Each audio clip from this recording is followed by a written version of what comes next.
Good evening, vinyl community, and welcome to my bounty video from a fair that was held in my hometown here. It's a fair that's always quite small in size, but always big in quantity. I often find that the bounty that I harvest from this particular fair is disproportionately bigger than the bounty I would pick up at fairs that are of a much larger size. For example, the Dublin and Cork fairs. Okay, so my kids are downstairs at the moment. I can't use my iMac, so therefore you guys don't get to see my ugly mug, and I get to spend time away from my kids for a couple of hours. Not that I want to do that, but this is my chance to spend some time with you, mob. Okay, so everyone, you're very welcome to this very short video, which I hope I won't take too much of your time. I'm very enthused by my findings today, some of which I've picked up. Some of these items are gifts, other items are for myself, and so I'd just like to go through them with you guys. Okay, so to start off with, I picked up 3 CDs. This one I've picked up for myself. It's a compilation of a series of tracks that were performed by affiliates of the Wu-Tang. Collectively, it goes under the title Wu-Tang Killer Bees, and to beef it up, what they did was the Wu-Tang MCs performed on some of the tracks themselves. Mostly it features affiliates of the brand, so maybe Staten Island MCs that weren't in the Wu-Tang family themselves. Okay, such as AIG, Remedy, maybe Killer Army, and possibly Killer Priest, although I believe he may not be on this one. Now, I have this digitally, and yeah, Bobby Digital, RZA. So I have this one digitally, but it was great to pick this one up on CD and to have a tangible copy. It came out in the early 2000s, I believe. That was a lovely find.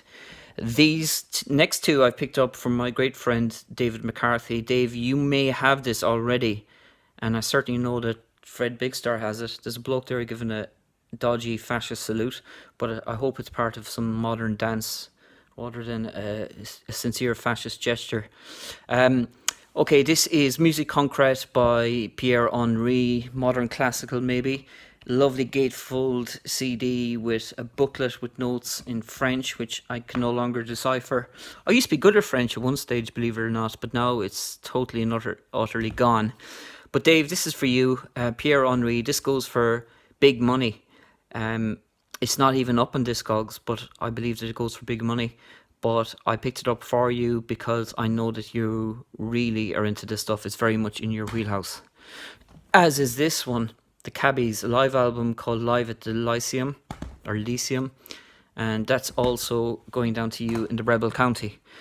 This one I picked up, which is my last find of the day. It's a 10-inch by the funk group called Huang Bin. Now, I definitely completely bastardized that word. It's modern funk music, dancey, loungy. James Buttery, I know that you were kind of disparaging of this a while back, but I'm not quite sure whether I'll keep it or not. I bought it principally because of its price. I bought it for €12. It's sealed. It's an RSD issue from 2015 or so, featuring 4 tracks, 3 of whom were by Serge Gainsbourg, Yellow Music Orchestra, and Ennio Morricone. It's sealed, it's numbered, and it's mine. And I picked it up off a very unscrupulous seller. And I knew, because I know this group, because I previously had their debut album and I flipped it when I saw how much it goes for relative to what I bought it for. I was kind of uncommitted to that band, but when I heard James's review of it, I decided to leave it off. I know that Paul, ex-Junkie NL, is a big fan of this group, and that caused me to pick it up. I also knew that I have the safety net of knowing that I can flip this for 5 or 6 times what it's going for, but I generally wouldn't pick things up for that reason.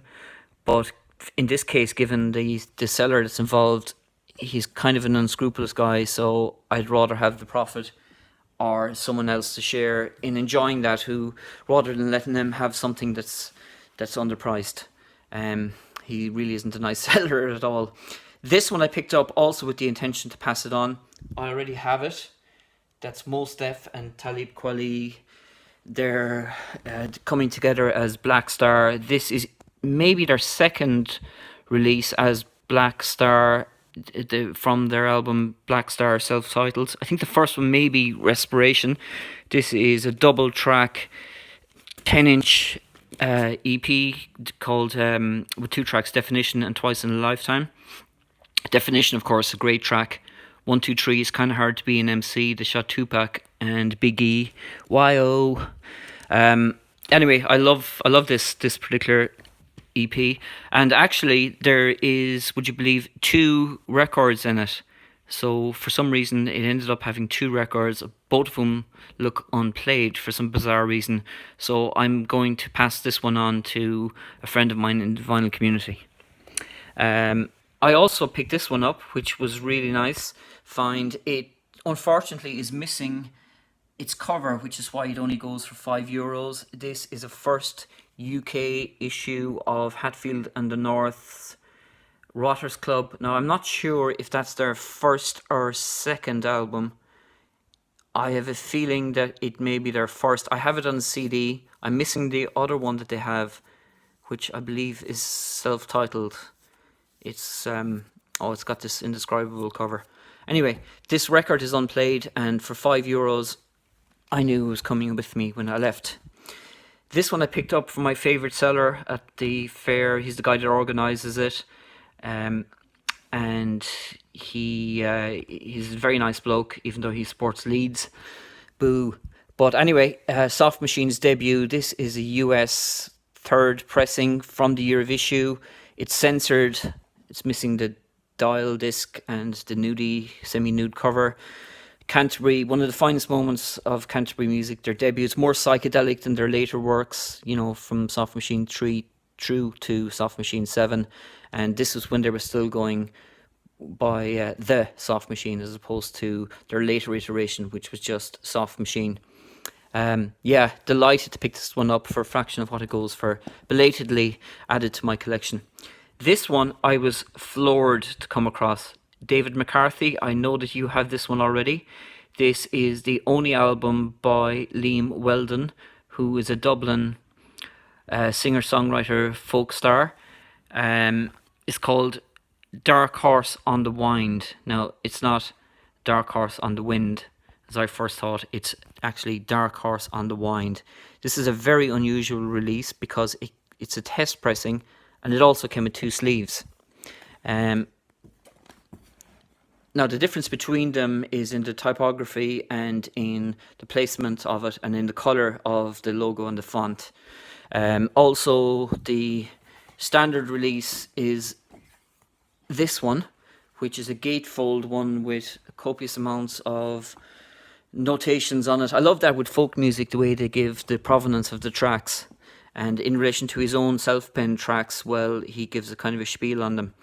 This is mostly unaccompanied tenor folk singing, so with some singer-songwriting tracks. Some covers here of traditional songs, featuring the definitive version, and I can say that with great authority, of the track, the beautiful ballad James Connolly, which features obviously on Christy Moore's his second album, Prosperous, which is effectively a Planxty album in all but name, but it features on that album. And until I heard this version, I thought that Christie's version was the best ever, but this one absolutely knocks it out of the park. So very happy to pick this one up. David McCarthy, I know you've spoken highly of this one. It's on the Mulligan label. Just simply thrills to pick up a test pressing. I've only ever once come across a test pressing before, and that was of the Jazz Crusaders or something like that. I passed on to my great friend Mark Williams in the UK. And speaking of test pressings from the same seller, I discovered this Paul Brady album. Now, I already have this one in a perfect version as it is, but this one being a test pressing, I'm going to keep as an upgrade. It's unplayed, suffers from a punch mark, and it has got the hype sticker, Melody Maker Folk Album of the Year. I don't know, is that magazine still going, Melody Maker? I don't know. Answers on a Postcard to Costello Towers.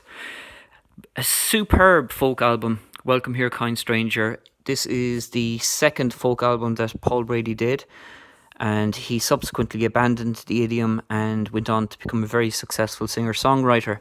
However, I felt that his forte was very much in this particular idiom. He's a magnificent folk singer and a wonderful guitarist as well, an extremely dexterous player. As we all know, this features the definitive version of the track The Lakes of Pontchartrain, and it also features wonderful tracks such as Paddy's Green Shamrock Shore, which is just simply 100 times better than it sounds. It is not at all a bit stage Irish at all. And also features the track I'm a Youth That's Inclined to Ramble, which I've spoken about before. Again on the Mulligan label, and again features a cast of thousands, all the luminaries of the Irish folk scene at that time play on this album. So this one is going to go to the aforementioned Mark Williams, who's a great friend of mine and has begun to develop an interest in folk music, which greatly pleases me, I must say.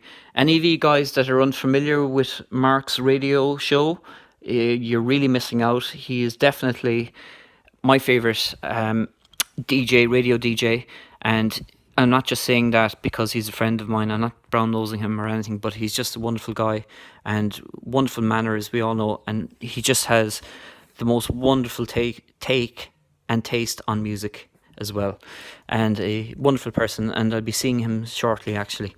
And this is also a test pressing, so delighted to see two of them.